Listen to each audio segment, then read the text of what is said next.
Hello बच्चों, let's see the question. कह रहा है कि match the column column one में बेटा कुछ स्टेटमेंट्स लिखी है, कॉलम टू को मैच करनी है उसके साथ, वैल्यूज के साथ। कॉलम वन में कहता है कि the limit of pH value buffer solution. तो बेटा पीएच क्या होता है मेरा, मैं एक भी मान लेता हूँ, एसिडिक बफर मान लेता हूँ मैं। PK plus minus, sorry plus minus लिख दिया मैंने। यहाँ पे लिखो, पहले एक्सप्रेशन तो लिखो, पहले एंडरसन इक्वेशन के अकॉर्डिंग में लिख रहा हूँ बेटा मैं एसिडिक बफर का एक्सप्रेशन। तो ये होता है बेटा मेरा log of concentration of salt bye acid, concentration of salt bye acid. तो देखिए बेटा, जो लिमिट है पीएच वैल्यू की बफर सॉल्यूशन कितनी होगी, ये हो जाएगी बेटा मेरी। देखिए इसकी वैल्यू कहाँ से कहाँ तक लाई कर सकती है। एक्चुअली में जो पीएच की वैल्यू है ना, पीके के साथ प्लस माइनस वन तक लाई करती है बेटा। एक्चुअली में जब दोनों कंसंट्रेशन बराबर हो जाएगी, ठीक है, तो log वन क्या होता है मेरा, जीरो हो जाता है। पर जब कंसंट्रेशन ऑफ सोल्ट बेटा मेरी 10 हो जाए कंपेयर टू एसिड, तो क्या आएगा बेटा, log 10 आ जाएगा, log 1 हो जाएगा। और कंसंट्रेशन ऑफ एसिड अगर 10 टाइम हो जाए कंसंट्रेशन ऑफ सोल्ट के कंपेरिजन में, तो ये क्या आ जाएगा, माइनस log 10 आ जाएगा, -1 हो जाएगा। ठीक है, तो ये रेंज लाई कर रही होती है बेटा। तो पीके प्लस -1 होगा, तो ए का क्या आएगा बेटा मेरा, एस आएगा। ए का क्या आएगा, एस आएगा। तो यहाँ लिख रखा है बेटा, यहाँ लिख रखा है, और यहाँ इनकरेक्ट हो गया बेटा। फिर कहते हैं कंसंट्रेशन ऑफ H3O पॉजिटिव बताओ 0.001 मोलर BOH का होल ट्वाइस में। तो BOH का होल ट्वाइस है बेटा, ठीक है।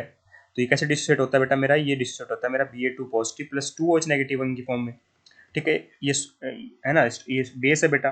ठीक है, यहाँ से हम डायरेक्ट लिख सकते हैं, ये स्ट्रॉन्ग बेस होता है बेटा, है ना। तो डायरेक्ट लिख सकता हूँ मैं कंसंट्रेशन किसकी किसकी कंसंट्रेशन डायरेक्ट लिख सकता हूँ, OH नेगेटिव कंसंट्रेशन डायरेक्ट लिख सकता हूँ, क्योंकि ये कितनी, इसी कंसंट्रेशन कितनी, 10⁻3। तो ये 0 0, ठीक है। तो ये कितनी हो जाएगी बेटा, पूरा डिस्ट्रीब्यूट होगा तो 10⁻3 बनेगा, ये 2 × 10⁻3 बनेगा। तो ये कंसंट्रेशन ऑफ OH नेगेटिव तो आ गया बेटा मेरे पास। कंसंट्रेशन ऑफ OH नेगेटिव आया 2 × 10⁻³ मोलर। पर हमसे पूछा क्या है बेटा, कंसंट्रेशन ऑफ H3 पॉजिटिव पूछा है। तो मैं आपको बता दो बेटा, concentration of H positive into में कंसंट्रेशन ऑफ OH नेगेटिव 10⁻14 होता है ना, एट रूम टेम्परेचर। ये बात हमें पता होनी चाहिए।